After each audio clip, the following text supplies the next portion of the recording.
1. Daerah perkotaan dengan jaringan jalan yang teratur dan dengan permukiman penduduk yang padat, berbeda dengan daerah pedesaan yang bercorak khas berupa persawahan dan kehidupan petani. Konsep geografi yang sesuai untuk mengkaji fenomena tersebut adalah A. Interaksi, B. Nilai kegunaan, C. Keterjangkauan, D. Interdependensi, E. Diferensiasi areal.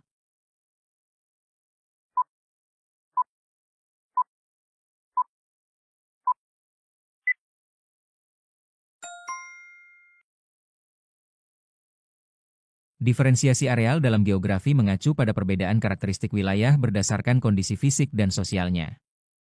Dalam soal, daerah perkotaan dan pedesaan memiliki ciri khas yang berbeda. Perkotaan jaringan jalan teratur, permukiman padat, pedesaan persawahan, kehidupan petani. Perbedaan ini menunjukkan konsep diferensiasi areal, yang membahas keunikan setiap wilayah berdasarkan fungsi dan karakteristiknya. 2. Indonesia terletak di 6 derajat lintang utara, sampai 11 derajat lintang selatan, dan 95 derajat bujur timur, sampai 141 derajat bujur timur, serta diapit oleh benua Asia dan benua Australia, serta Samudera Pasifik dan Samudera Hindia. Konsep geografi yang berkaitan dengan fenomena tersebut adalah konsep A. Lokasi, B. Morfologi, C. Aglomerasi, D. Distribusi, E. Keterjangkauan.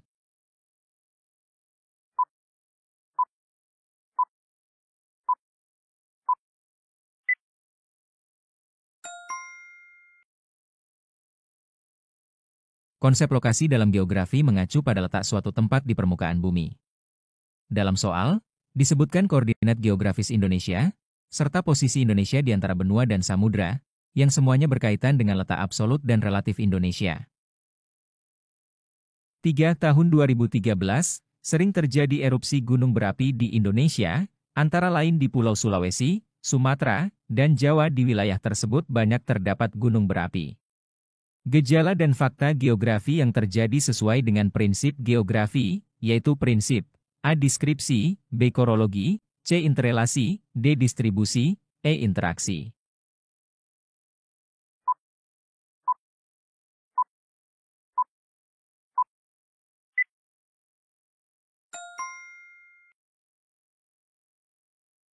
Prinsip distribusi dalam geografi menjelaskan penyebaran fenomena di permukaan bumi, baik yang berkaitan dengan alam maupun sosial. Dalam soal, disebutkan bahwa gunung berapi tersebar di Pulau Sulawesi, Sumatera, dan Jawa, yang menunjukkan pola persebaran gejala alam. 4. Perhatikan gambar berikut. Ilustrasi terjadinya fenomena geosfer seperti ditunjukkan pada gambar merupakan salah satu contoh prinsip geografi, yaitu prinsip A. Distribusi, B. Persebaran, C. Deskripsi, D. Korologi, E. Interrelasi.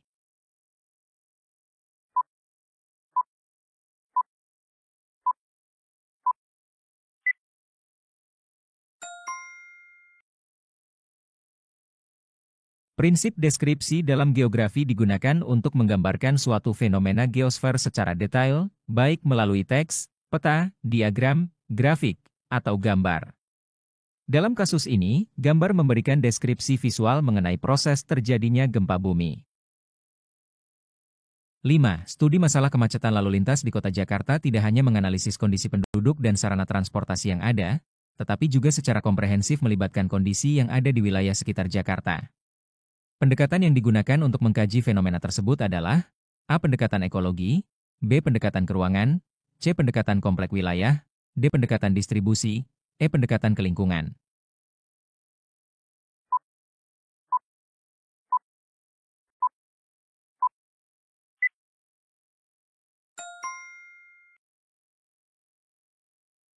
Pendekatan kompleks wilayah dalam geografi digunakan untuk menganalisis suatu fenomena dengan mempertimbangkan hubungan antara satu wilayah dengan wilayah lainnya. Dalam studi tentang kemacetan di Jakarta, tidak hanya dianalisis faktor internal, kondisi penduduk dan sarana transportasi, tetapi juga faktor eksternal, seperti wilayah sekitar Jakarta, Bodetabek, Bogor, Depok, Tangerang, dan Bekasi, yang berkontribusi terhadap mobilitas penduduk dan kemacetan. 6. Gejala geosfer. 1. Perubahan iklim global, 2. Kebakaran hutan di Kalimantan, 3. Penambangan pasir di lereng Merapi, 4. Naiknya permukaan air laut, 5. Evakuasi korban tsunami. Gejala geosfer yang termasuk aspek geografi fisik adalah angka A12 dan 3, B12 dan 4, C13 dan 5, D24 dan 5, E34 dan 5.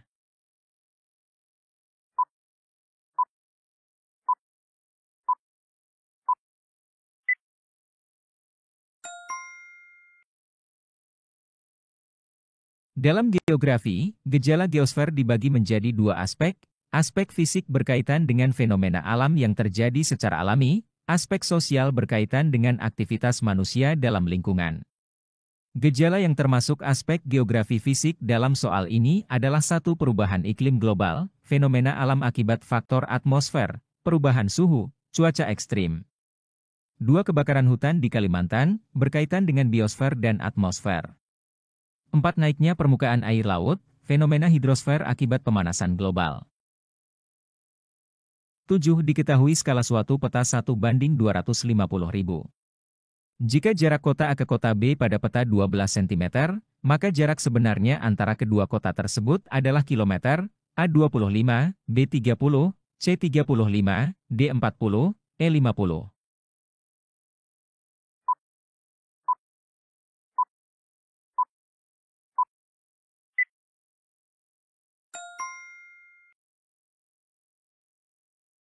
Jarak sebenarnya, jarak pada peta dibagi skala.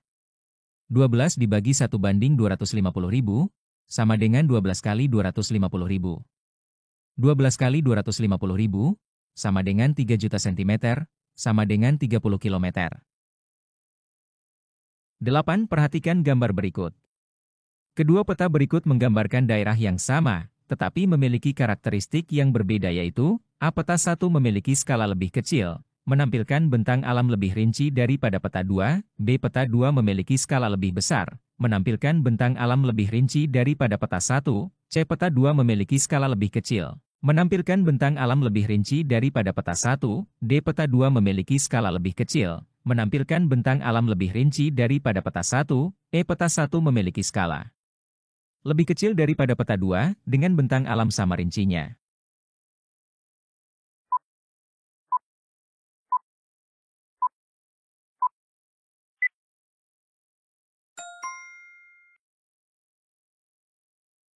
Skala peta merupakan perbandingan antara jarak lokasi suatu peta dengan jarak sebenarnya pada permukaan bumi.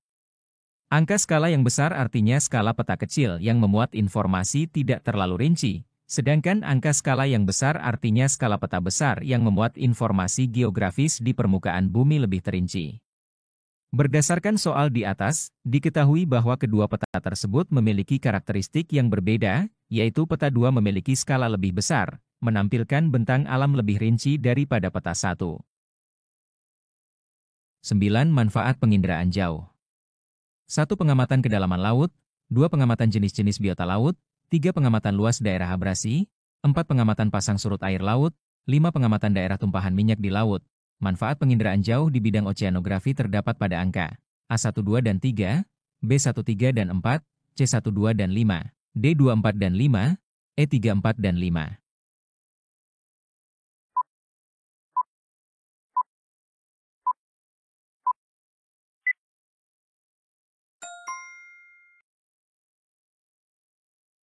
Penginderaan jauh, remote sensing, dalam bidang oceanografi digunakan untuk menganalisis kondisi perairan laut, seperti abrasi, pasang surut, dan pencemaran. 3. Pengamatan luas daerah abrasi, bisa diamati melalui citra satelit untuk melihat perubahan garis pantai akibat abrasi. 4. Pengamatan pasang surut air laut, bisa dianalisis menggunakan teknologi satelit berdasarkan pola perubahan ketinggian air laut. 5. Pengamatan daerah tumpahan minyak di laut, bisa dideteksi dengan citra satelit karena minyak memiliki karakteristik pantulan cahaya yang berbeda dari air laut. 10. Penanaman kelapa sawit dengan membuka hutan berdampak pada lingkungan. Dampak yang ditimbulkan oleh aktivitas penanaman sawit, diantaranya berakibat pada kondisi sumber air di wilayah tersebut tidak akan bisa normal seperti semula. Satu batang pohon sawit dapat menyerap air sampai 12 liter dan tentunya di kawasan itu bisa menyebabkan terjadinya krisis air bersih sampai kekeringan. Topik penelitian geografi yang sesuai dengan informasi tersebut adalah A. Kesusahan lingkungan, B. Krisis air bersih, C. Penanaman kelapa sawit, D. Kasus iklim global, Kebutuhan air di suatu tempat.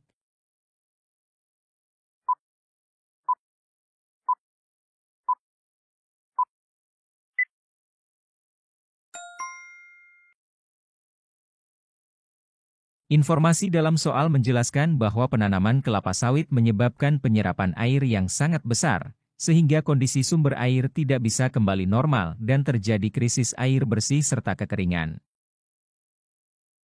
11. Perhatikan gambar berikut. Dampak yang timbul akibat dari gerakan lempeng seperti gambar adalah A. Perluasan dasar samudera, B. Terbentuk pematang tengah samudera, C. Terbentuk gunung api di sepanjang pantai, D. Lempeng litosfer bergerak menjauh, Penunjaman lempeng benua.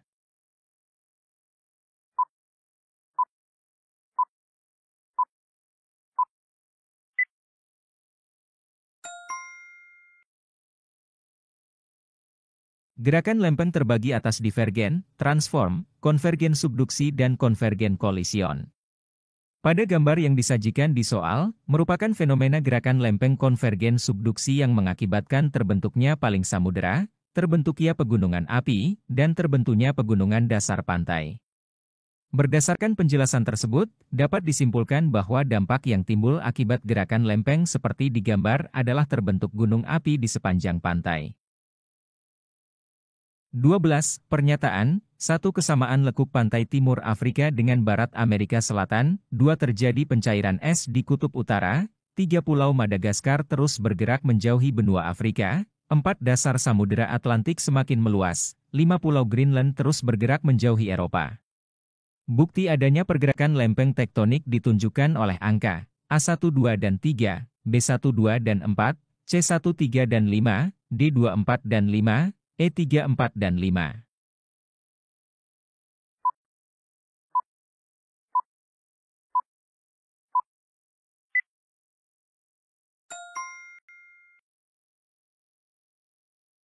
Pergerakan lempeng tektonik dibuktikan dengan fenomena seperti pemisahan daratan, pergeseran pulau, dan perluasan dasar samudera akibat aktivitas tektonik. 3. Pulau Madagaskar terus bergerak menjauhi benua Afrika. Ini terjadi karena pergerakan lempeng yang menyebabkan pemisahan daratan. 4. Dasar Samudera Atlantik semakin meluas, disebabkan oleh proses seafloor spreading di Mid-Atlantic Ridge akibat divergensi lempeng tektonik. 5. Pulau Greenland terus bergerak menjauhi Eropa, merupakan bukti nyata pergerakan lempeng karena Greenland berada di atas lempeng Amerika Utara yang bergerak menjauhi lempeng Eurasia. 13. Perhatikan peta kontur berikut.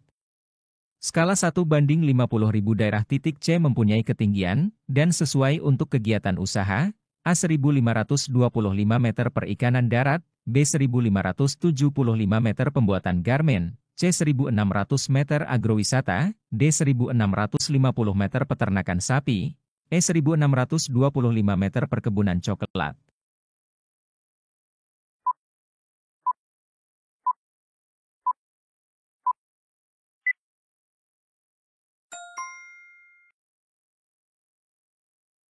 Berikut adalah penjelasannya.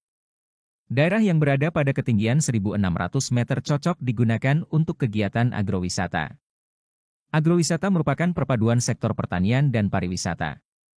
Usaha-usaha yang dilakukan meliputi pembudidayaan sayuran dan buah-buahan, perkebunan teh dan lain sebagainya.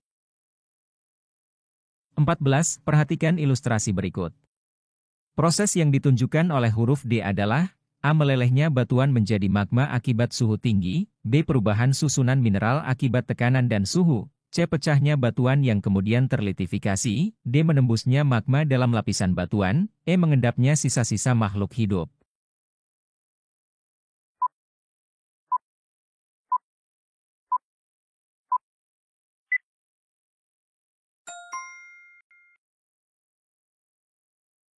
Satu. Proses A, menjelaskan tentang proses pembekuan magma yang menyebabkan adanya batuan beku. 2. Proses B, menjelaskan tentang proses pelapukan atau sedimentasi pada batuan beku. 3. Proses C, menjelaskan tentang proses pelapukan yang terjadi pada batuan beku menghasilkan batuan sedimen. 4. Proses D, menjelaskan tentang proses perubahan batuan sedimen yang dipengaruhi oleh kenaikan tekanan dan temperatur menghasilkan batuan metamorf. 5. Proses E, menjelaskan tentang proses pelelehan dari batuan metamorf yang kembali menjadi magma.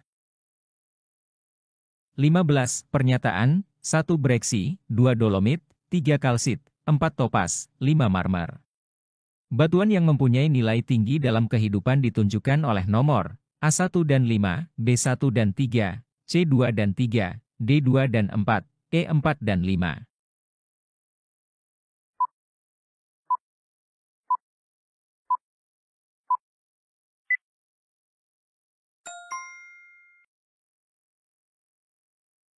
Batuan yang memiliki nilai tinggi dalam kehidupan biasanya memiliki manfaat ekonomi atau industri yang besar, seperti digunakan dalam perhiasan, konstruksi, atau industri lainnya. 4 topas merupakan batu permata bernilai tinggi yang digunakan dalam perhiasan. 5 marmer batu metamorf yang sering digunakan untuk bahan bangunan, dekorasi, dan seni pahat karena keindahannya. 16. Perhatikan fenomena berikut. 1. Terjadi siang dan malam, 2. Terjadi perbedaan musim, 3. Gerak semu harian matahari, 4. Perbedaan lamanya siang dan malam, 5. Gaya gravitasi di kutub lebih kuat. Fenomena yang disebabkan rotasi bumi terdapat pada angka A1, 2 dan 3, B1, 2 dan 4, C1, 3 dan 5, D2, 4 dan 5, E3, 4 dan 5.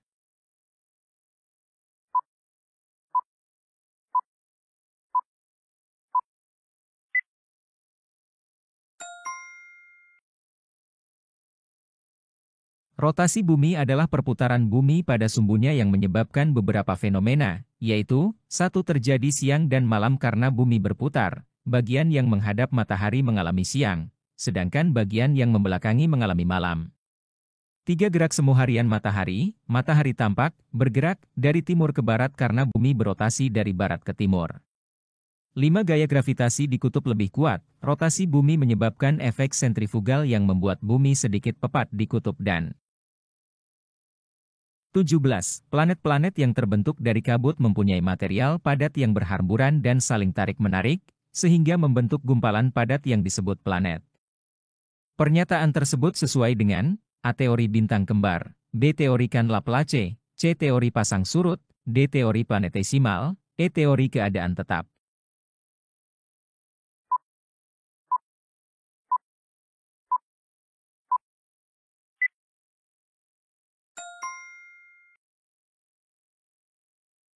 Teori planetesimal dikemukakan oleh Thomas Chamberlain dan Forrest Moulton. Teori ini menyatakan bahwa tata surya terbentuk dari material padat kecil, planetesimal, yang berhamburan di sekitar matahari dan kemudian mengalami tarik-menarik gravitasi, sehingga membentuk gumpalan padat yang menjadi planet. 18. Perhatikan gambar berikut. Ilustrasi tersebut terjadi karena A. Longsor dan erosi, B. Tekanan tenaga endogen, C. Daya topang batuan rendah, D. Proses pelapukan yang bertahap, E. Tekanan batuan di permukaan bumi.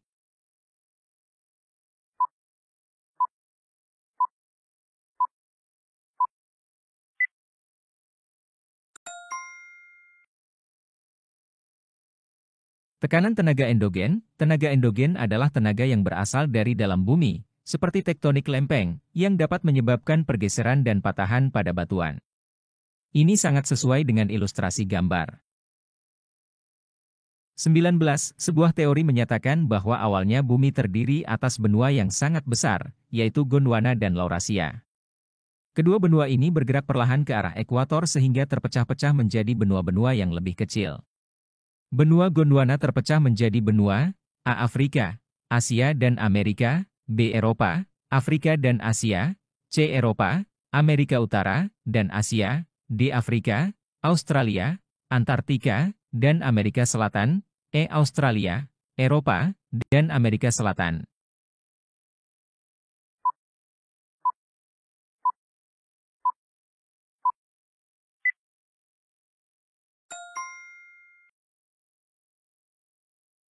Teori yang dimaksud adalah teori apungan benua, Continental Drift Theory, yang dikemukakan oleh Alfred Wegener. Awalnya, bumi memiliki satu benua besar bernama Pangaea, yang kemudian terpecah menjadi dua bagian besar, Laurasia, di utara, menjadi Amerika Utara, Eropa, dan Asia, Gondwana, di selatan, menjadi Afrika, Australia, Antartika, dan Amerika Selatan, serta sebagian India. 20. Perhatikan faktor-faktor berikut. 1. Intensitas penyinaran matahari di suatu wilayah. 2. Perkembangan ilmu pengetahuan dan teknologi. 3. Perubahan tatanan kehidupan flora dan fauna untuk pemenuhan kebutuhan. 4. Peran angin dalam proses penyerbukan. 5. Keterbatasan daya adaptasi terhadap lingkungan. Faktor biotik yang mempengaruhi persebaran flora dan fauna di muka bumi ditunjukkan oleh unsur-unsur pada angka A12 dan 3, B14 dan 5, C23 dan 4, D23 dan 5, E34 dan 5.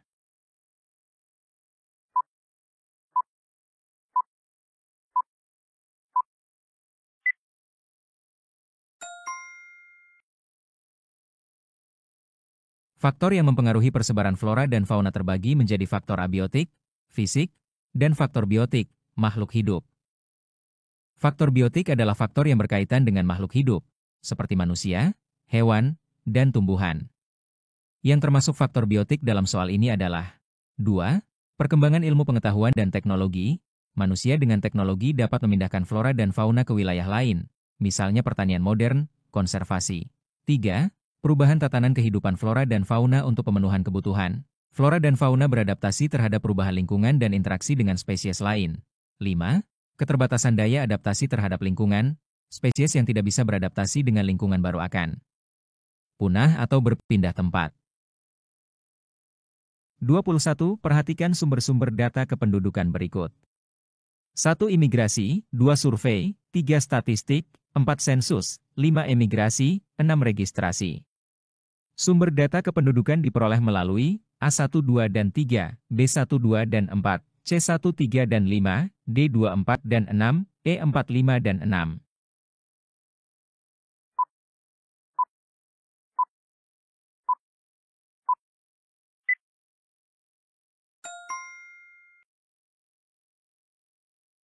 Sumber data kependudukan diperoleh melalui 3 metode utama.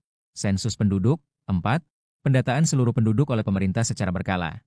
Survei kependudukan, 2. Pengumpulan data dengan metode sampling untuk keperluan penelitian atau kebijakan. Registrasi kependudukan, 6. Pencatatan peristiwa kependudukan seperti kelahiran, kematian, pernikahan, dan perpindahan penduduk. 22. Menurut Junghun, faktor paling berpengaruh terhadap persebaran tanaman adalah ketinggian tempat. Alasan yang memperkuat pendapat tersebut yaitu perbedaan tinggi rendah permukaan bumi menyebabkan A. Terbatasnya varietas tanaman, B. Bervariasinya suhu udara, C. Perbedaan lapisan batuan, D. Seragamnya tekstur tanah, E. Seragamnya unsur hara.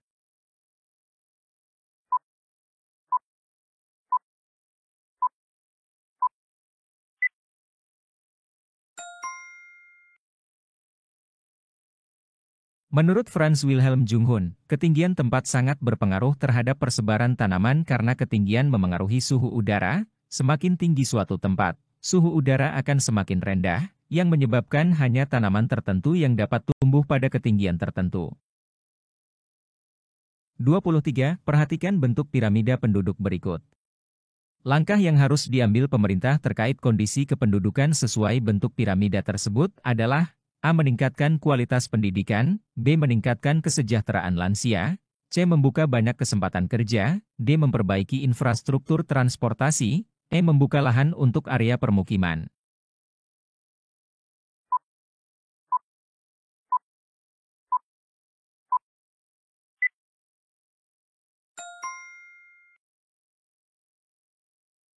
Upaya yang dapat dilakukan pemerintah diantaranya adalah sebagai berikut. 1. Membuka lapangan pekerjaan, 2. Meningkatkan kualitas pendidikan, 3. Meningkatkan kualitas kesehatan, 4. Memberikan imbauan untuk melakukan program keluarga berencana. Berdasarkan penjelasan tersebut, dapat diketahui bahwa salah satu upaya yang harus dilakukan pemerintah terkait kondisi penduduk dengan piramida muda adalah meningkatkan kualitas pendidikan. 24. Di suatu wilayah diketahui jumlah kelahiran sebesar 967.000 jiwa dan kematian sebesar 659.000 jiwa, sedangkan terjadi imigrasi sebesar 889.000 jiwa dan emigrasi sebesar 512.000 jiwa. Pertumbuhan penduduk totalnya adalah A. 6.850.000 jiwa, B. 685.000 jiwa, C. 68.500 jiwa, D. 6.850 jiwa, 685 jiwa.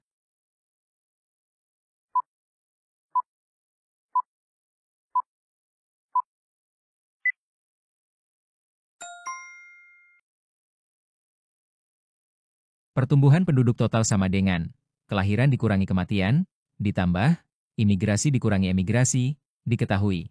Kelahiran 967.000 jiwa, kematian 659.000 jiwa, imigrasi 889.000 jiwa, emigrasi 512.000 jiwa. Hitung pertumbuhan alami, 967.000 dikurangi 659.308.000, hitung pertumbuhan migrasi, 889.000 dikurangi 512.377.000, total pertumbuhan penduduk, 308.000 ditambah 377.685.000. 25. Migrasi harian disebut juga komutasi. Contoh kegiatan komutasi adalah A. Karyawan bekerja pada perusahaan dengan tugas berkeliling ke kota-kota di seluruh pelosok negeri. B. Karyawan sebuah perusahaan swasta di Jakarta yang bermukim di Bogor setiap hari pulang pergi. C. Karyawan yang bekerja di suatu kota kembali ke daerah asalnya pada akhir pekan. D. Pedagang sayuran dari daerah pegunungan setiap hari menjual dagangannya di pasar desa di kaki pegunungan. E. Petani menjadi pekerja lepas di perkotaan selama beberapa waktu selama menunggu masa tanam dimulai.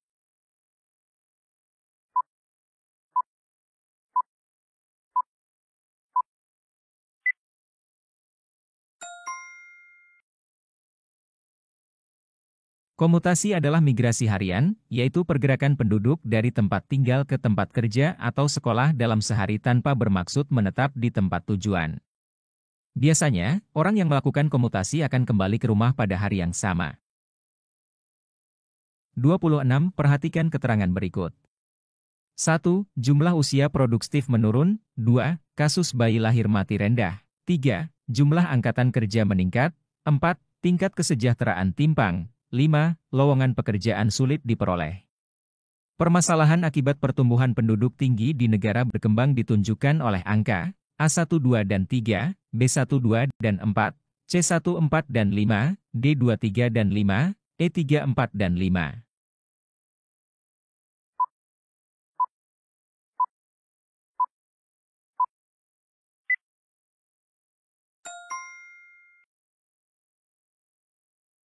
Satu, jumlah usia produktif menurun. Ini tidak umum terjadi akibat pertumbuhan penduduk tinggi. Pertumbuhan penduduk tinggi biasanya menghasilkan jumlah usia produktif yang besar. 2. Kasus bayi lahir mati rendah. Ini tidak berkaitan langsung dengan permasalahan akibat pertumbuhan penduduk tinggi. 3. Jumlah angkatan kerja meningkat.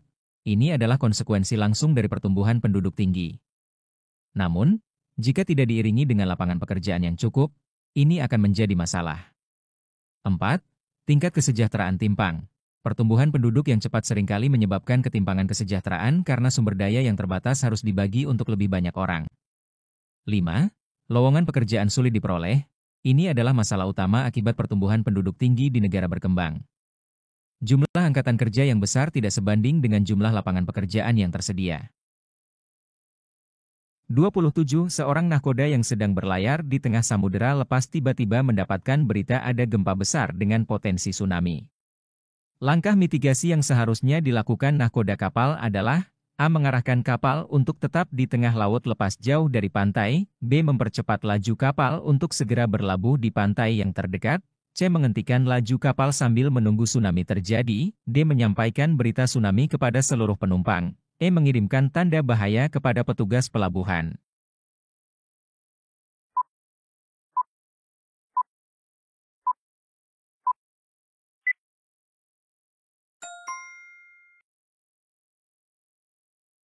Tsunami merupakan gelombang besar yang paling berbahaya di perairan dangkal dekat pantai. Di tengah laut yang dalam, gelombang tsunami memiliki ketinggian kecil dan tidak terlalu berbahaya bagi kapal. Oleh karena itu, langkah mitigasi terbaik bagi nahkoda adalah menjauh dari pantai dan tetap berada di laut lepas agar kapal tidak terdampak gelombang tsunami yang semakin tinggi saat mencapai perairan dangkal. 28 Pernyataan. 1. Masuk ke dalam pusat perbelanjaan mencari lift. 2. Ikuti arahan petugas. 3. Keluar dari pusat perbelanjaan menuju lapangan. 4. Berdiam diri dalam ruangan. 5. menuju tangga darurat. Mitigasi gempa ketika kita berada di sebuah pusat perbelanjaan terdapat pada angka A1, 2, dan 3, B1, 2, dan 4, C1, 4, dan 5, D2, 3, dan 5, E3, 4, dan 5.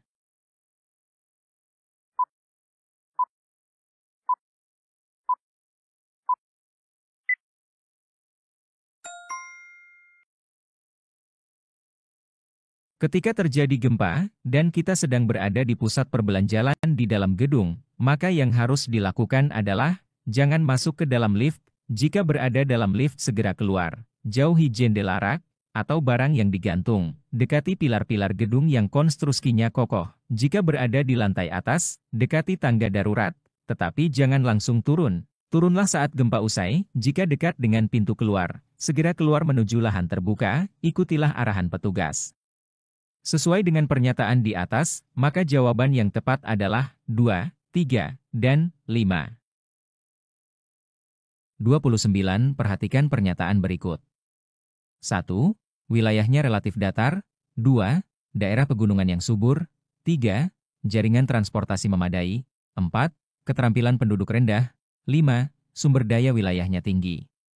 Faktor yang mendorong suatu wilayah menjadi pusat pertumbuhan ditunjukkan oleh angka A12 dan 3, B13 dan 5, C23 dan 4, D23 dan 5, E34 dan 5.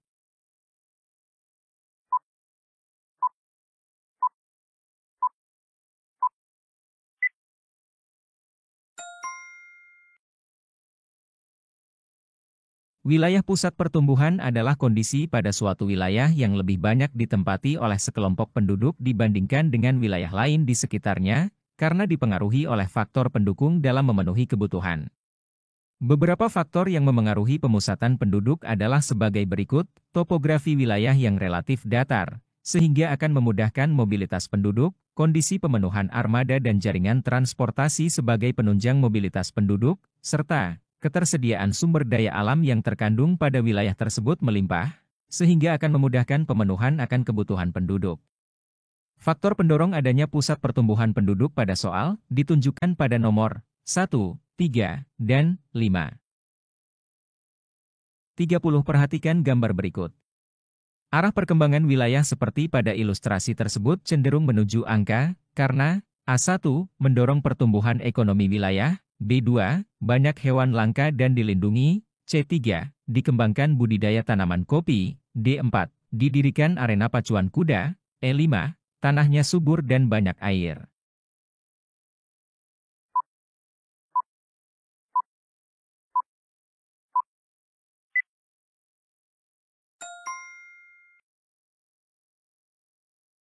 Ilustrasi pada soal menunjukkan pengembangan wilayah cenderung mengarah pada nomor 1, yaitu pusat perdagangan. Pada pusat perdagangan, penduduk dapat melakukan penyediaan barang dan jasa bagi kebutuhan penduduk yang ada di sekitar area perdagangan. Hal tersebut mampu meningkatkan pendapatan penduduk, dan secara langsung memengaruhi tingkat pertumbuhan ekonomi suatu wilayah. 31. Perhatikan bagian-bagian atmosfer berikut. Lapisan atmosfer pada angka 1 dapat mempengaruhi kehidupan di permukaan bumi. Pernyataan yang menunjukkan pengaruh tersebut yaitu, A. Penduduk memanfaatkan pantulan gelombang radio untuk telekomunikasi, B. Nelayan di pesisir memanfaatkan angin darat untuk mencari ikan, C. Peneliti menerbangkan satelit keluar angkasa untuk observasi, D. Benda langit tidak mampu menjangkau permukaan bumi, E. Penduduk dapat terlindung dari paparan sinar ultraviolet.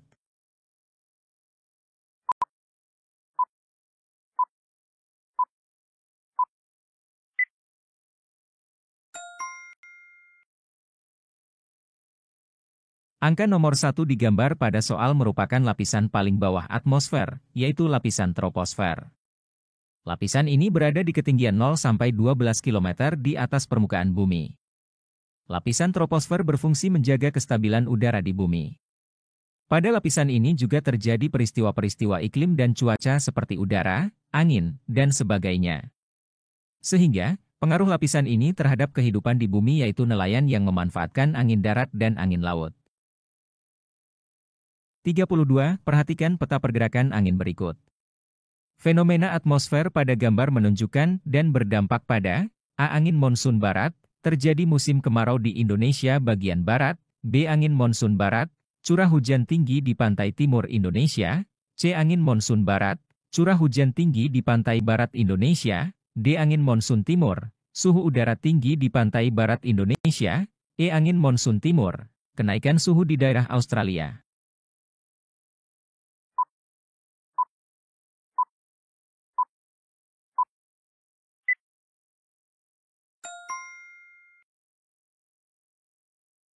Angin muson adalah peristiwa pergerakan angin selama setengah tahun pada suatu wilayah. Berdasarkan arah gerak angin muson dibedakan menjadi dua, yaitu angin muson timur dan angin muson barat. Gambar yang tertera pada soal menunjukkan peristiwa angin muson barat, yang bergerak dari benua Asia menuju benua Australia melewati wilayah Indonesia. Angin muson barat bergerak melewati wilayah Samudra Hindia dan daerah perairan yang luas, sehingga angin yang berhembus sifatnya kaya akan uap air. Tingginya kandungan uap air yang dibawa oleh angin muson barat menyebabkan curah hujan pada pantai barat Indonesia tinggi. 33. Perhatikan gambar berikut.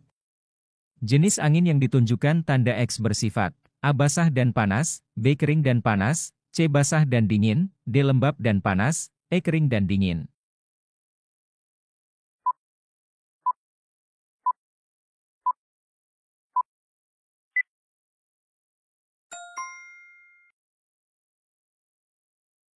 Angin adalah suatu gejala atmosfer yang terjadi akibat adanya perbedaan tekanan udara. Angin bergerak dari wilayah dengan tekanan udara tinggi menuju wilayah dengan tekanan udara yang lebih rendah. Ilustrasi gambar pada soal menunjukkan peristiwa angin Fohn. Angin Fohn adalah angin yang terjadi sesaat setelah hujan orografis pada wilayah puncak, kemudian angin bergerak menuju dataran rendah melewati lembah. Sifat angin Fohn kering dan panas sehingga mampu merusak vegetasi yang terdapat di sekitarnya. 34. Perhatikan siklus hidrologi berikut. Proses adveksi dan infiltrasi pada gambar siklus hidrologi ditunjukkan oleh huruf A dan B, B dan E, C dan D, D dan E dan A.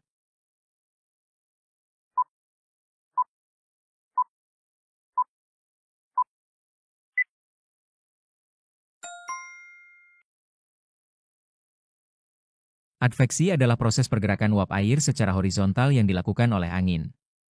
Infiltrasi adalah aliran air ke dalam tanah melalui permukaan tanah itu sendiri. Di dalam tanah, air mengalir ke arah pinggir, sebagai aliran perantara menuju mata air, danau, dan sungai atau secara vertikal yang dikenal dengan penyaringan menuju air tanah. Menurut gambar tersebut, adveksi adalah gambar B, sedangkan infiltrasi adalah gambar E. 35. Perhatikan gambar berikut.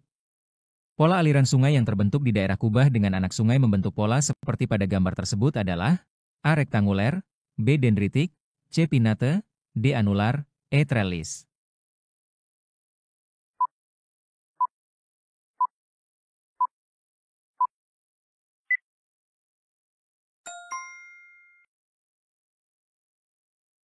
Pola aliran sungai adalah anak-anak sungai yang memiliki karakteristik profil dan genetik sungai yang sejenis dan membentuk kelompok sungai. Pola aliran sungai yang ditunjukkan pada gambar di soal adalah pola anular, yang memiliki aliran air sungai secara menyebar dengan bentuk melingkar dan biasanya terdapat pada daerah kubah yang mengalami pengikisan. 36. Perhatikan ilustrasi arus laut berikut. Berdasarkan ilustrasi tersebut, arus Oyashio dan Kuroshio ditunjukkan nomor A1 dan 2, B1 dan 3, C2 dan 3, D3 dan 5, E4 dan 5.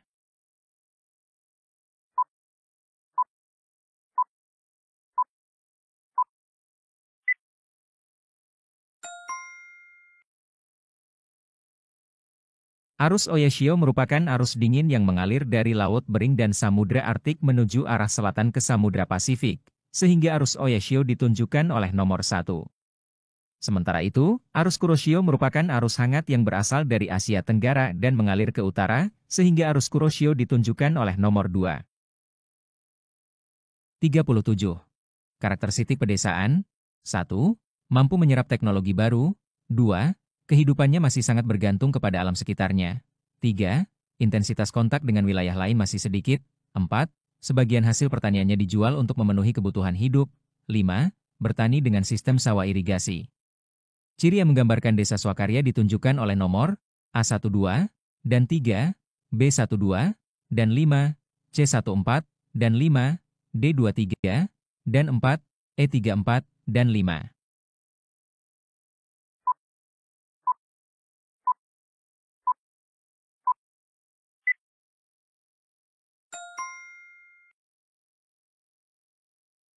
Satu, mampu menyerap teknologi baru, ini sesuai dengan ciri desa swakarya. 2, kehidupannya masih sangat bergantung kepada alam sekitarnya, ini lebih cocok untuk desa swadaya. 3, intensitas kontak dengan wilayah lain masih sedikit, ini juga lebih cocok untuk desa swadaya. 4, sebagian hasil pertaniannya dijual untuk memenuhi kebutuhan hidup, ini sesuai dengan ciri desa swakarya. 5, bertani dengan sistem sawah irigasi, ini juga sesuai dengan ciri desa swakarya. 38. Perhatikan gambar berikut.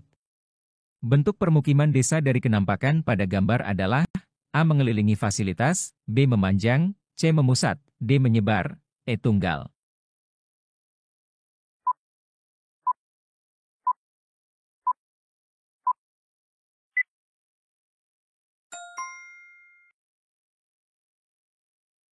Permukiman di desa dapat membentuk pola yang berbagai macam, seperti memanjang, memusat, mengelilingi fasilitas, dan menyebar.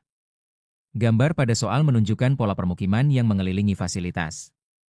Hal tersebut ditunjukkan oleh sebaran permukiman yang melingkar mengelilingi fasilitas hidup yang terletak di tengah-tengah kawasan desa. 39. Perhatikan gambar berikut. Menurut teori inti berganda pada perkembangan kota tersebut, daerah yang ditunjukkan oleh angka 3 adalah A. Permukiman suburban, B. Daerah pusat kegiatan, C. Daerah grosir dan manufaktur, D. Daerah permukiman kelas atas, E. Daerah permukiman kelas rendah.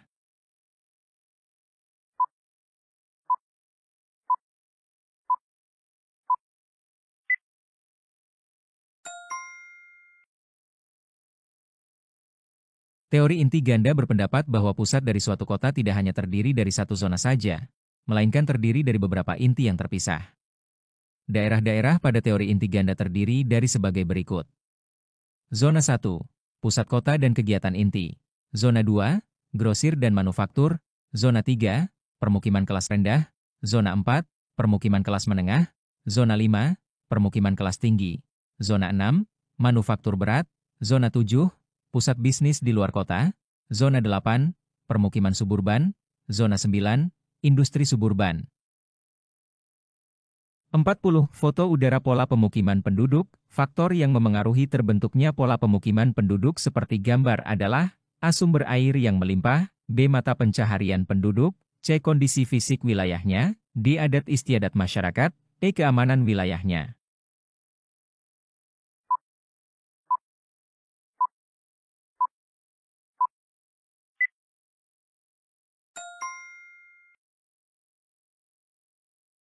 Foto udara tersebut memperlihatkan pemukiman yang terkonsentrasi di sepanjang tepi perairan. Pola ini seringkali mengindikasikan bahwa mata pencaharian utama penduduk setempat terkait dengan perairan tersebut, seperti nelayan atau aktivitas perdagangan yang bergantung pada akses ke air. Oleh karena itu, jawaban B, mata pencaharian penduduk, adalah yang paling sesuai.